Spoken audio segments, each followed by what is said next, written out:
And so we are now officially done another week of Guild Quest, and with that, we have another preparation guide for the upcoming Guild Quest, which as always, we are going to be live tomorrow afternoon when the new Guild Quest does drop. In this case, for this upcoming week, we are going against the Range Espada Guild Quest, and also the Quincy Ritter Guild Quest. So another quite awkward week, really depends on your account. Some people this might be easy, some people it might be hard. I don't think these are the two worst weeks out there. It's definitely not some of the better weeks out there, because there are quite a few good characters and good options that instantly come to mind on characters that I can use for these upcoming weeks. But again, the options are somewhat limited, maybe. It's definitely not going to be like the Range Quincy Ritter Guild Quest, where there's like basically 1 to 2 good characters.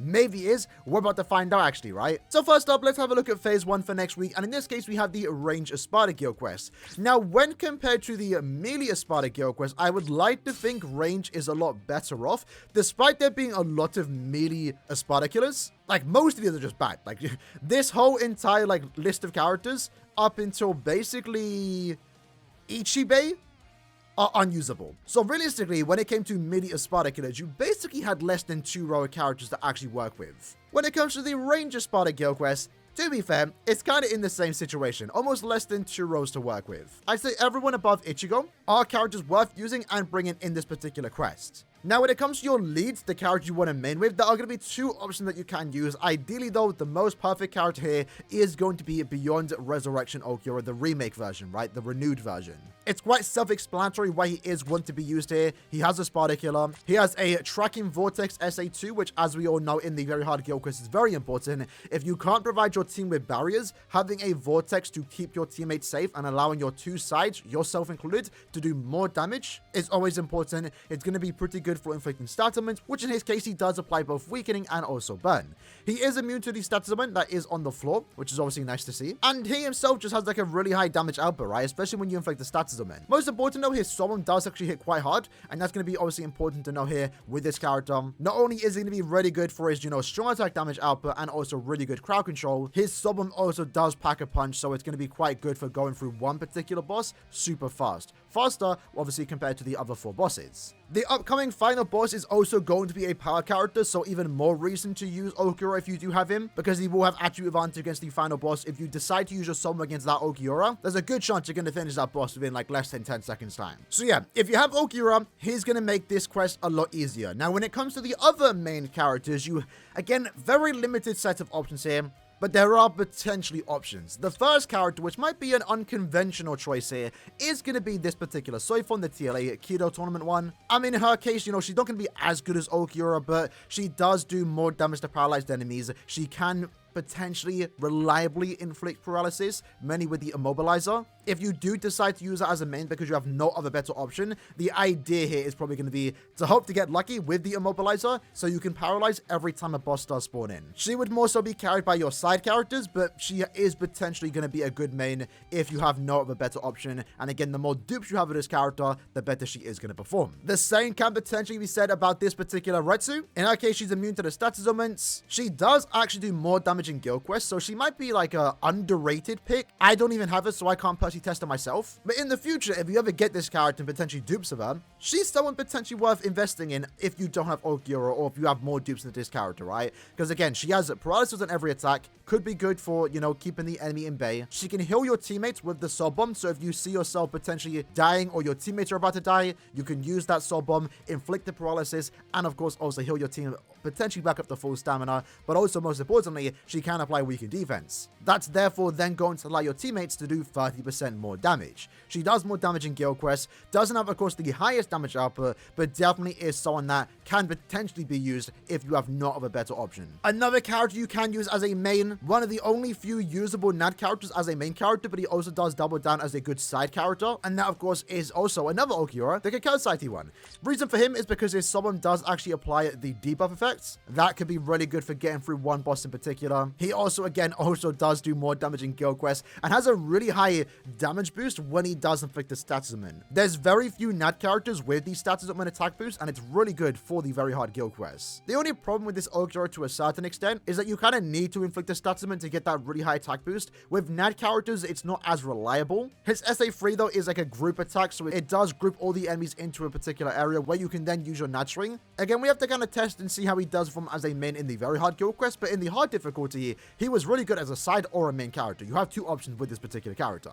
And that's really it for the main. I mean, you could potentially get away using this particular Mayuri on the right here, or this particular Swimsuit Apache. They're not going to be the best mains. I wouldn't really recommend it. And you would, again, have to have some really good support characters with multi-barrier, for example. But let's talk about the sides. Of course, one of the better sides for this guild quest is going to be Aaroniero. I believe he was in the 7th, maybe 8th anniversary banner, so you might have him 5-5, potentially even have him. I know I got him duped out from the anniversary banner, but in his case, of course, he's a ranged nat character. He has a high damage output thanks to his Fly +1, very high bruiser value, is immune to weakening, and also does more damage in guild quests. So if you want to have a very easy time, throw in Aaroniero. Whether he's 1-5, 2-5, 5-5, definitely put him on your team. He's going to be really good for this particular week. He will also pair well with this particular Aaroniero, since Aaroniero isn't a ranker. It's therefore then given this Aaroniero 10% more strong attack damage. If you are also wondering who is actually better, this Aaroniero or Aaroniero, I personally prefer Aaroniero since he has a more consistent damage output. He isn't relying on flicked on his status augment. So I personally prefer Aaroniero. I think he's a better side. But if you can somehow get this Aaroniero to inflict the status augment more often than not, then this Aaroniero would be better.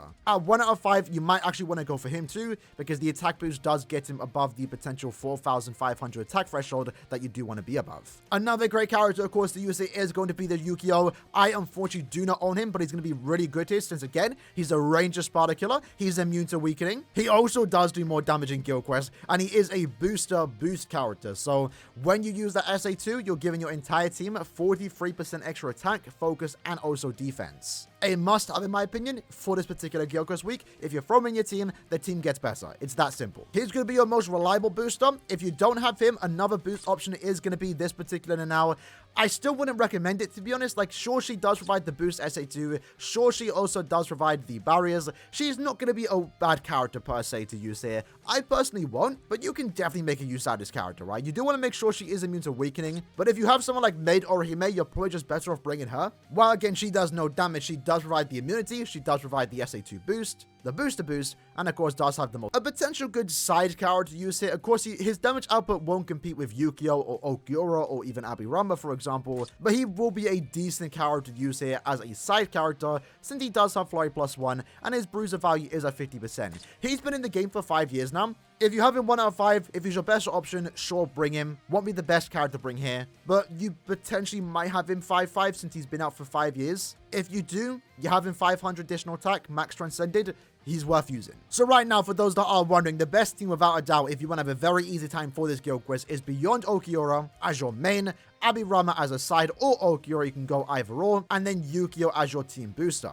If you have those 3 in a team, should be able to beat it super easy. That then takes us into the melee Ritter Quincy guild quest, which again, is going to be super easy or super hard. It really depends on if you have, again, a certain select character. So there's only 2 raw characters you can use here, right? Now, of course, just straight to the point, your best character, the cheat code to this week to a certain extent, is going to be 1000 Year Blood War Yamamoto. I know a lot of people have this character. He's been out in the game for a year. He's been sought after ever since his release, so I know a lot of people do try and get him, and most accounts, I would like to think, do have this character if you've been playing for over a year. Now, in his case, we all know why Yamamoto's good, right? You are actually able to use him in the range Quincy Ritter guild quest, so you can pretty much guarantee he's going to be amazing in the melee Quincy Ritter guild quest, where his damage isn't being cut in half. In this case, he's immune to every stats augment. He can also shed out to your entire team. That's going to allow your 2 sides, in case they aren't immune to stats augments, to be immune to the stats augment you want to be immune against. He has a Tracking Vortex SA2 for the amazing crowd control, has a high damage output, will be constantly inflicting stats augments,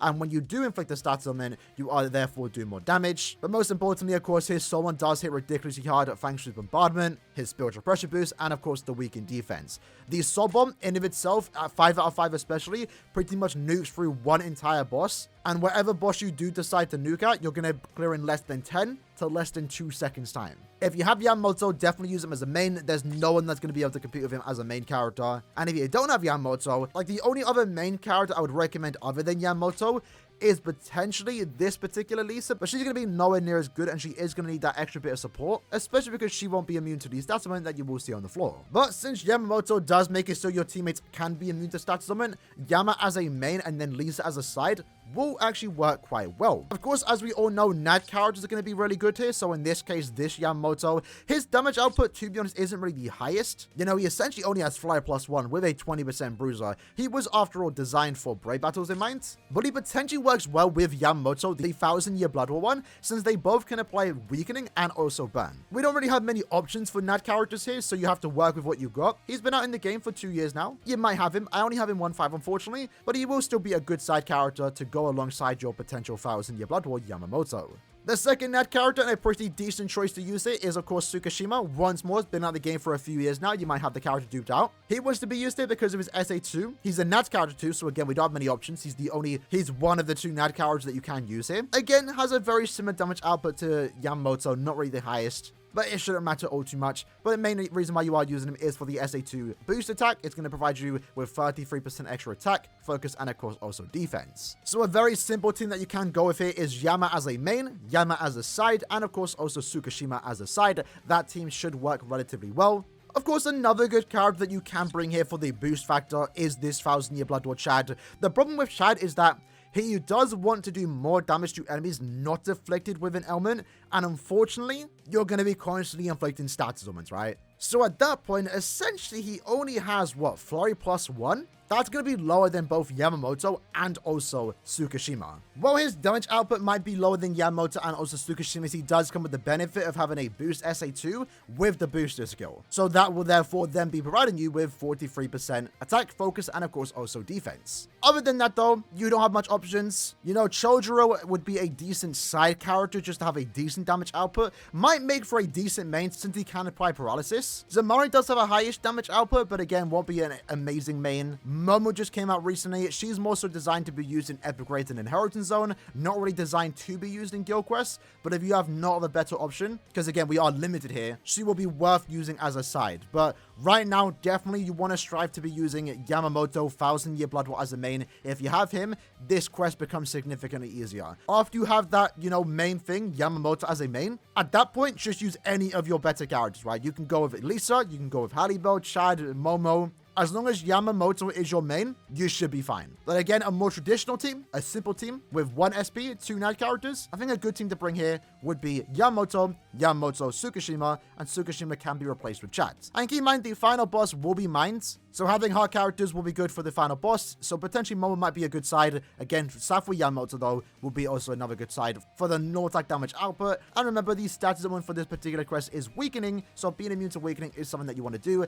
Luckily, though, most of the characters that we did check out were immune to weakening, so that's actually quite nice to see. But again, if you have Yamamoto as your main, you won't have to worry about it. So a potential difficult / easy week coming up for us. I know I'm going to be able to beat the Quincy Stammer to Guild Quest since I have Yamamoto Max Transcended, and I'm also quite confident with the Espada Guild Quest since I do have a 5 out of 5 Aaroniero. While it's true I only have a 1 out of 5 Beyond Resurrection Okiro, the renewed one, he's still going to do a respectable amount of damage. He's mainly also just there for the crowd control with the SA2, so I'm pretty confident Aaroniero will be doing most of the work for the Range Espada Guild Quest, at least from my particular team. Again, as always though, we will be live when this Guild Quest does go live at 4 PM my time tomorrow. Hope to see you lads there. Let me know what characters you plan to use for this Guild Quest, and I'll see you guys next time. Take care and peace.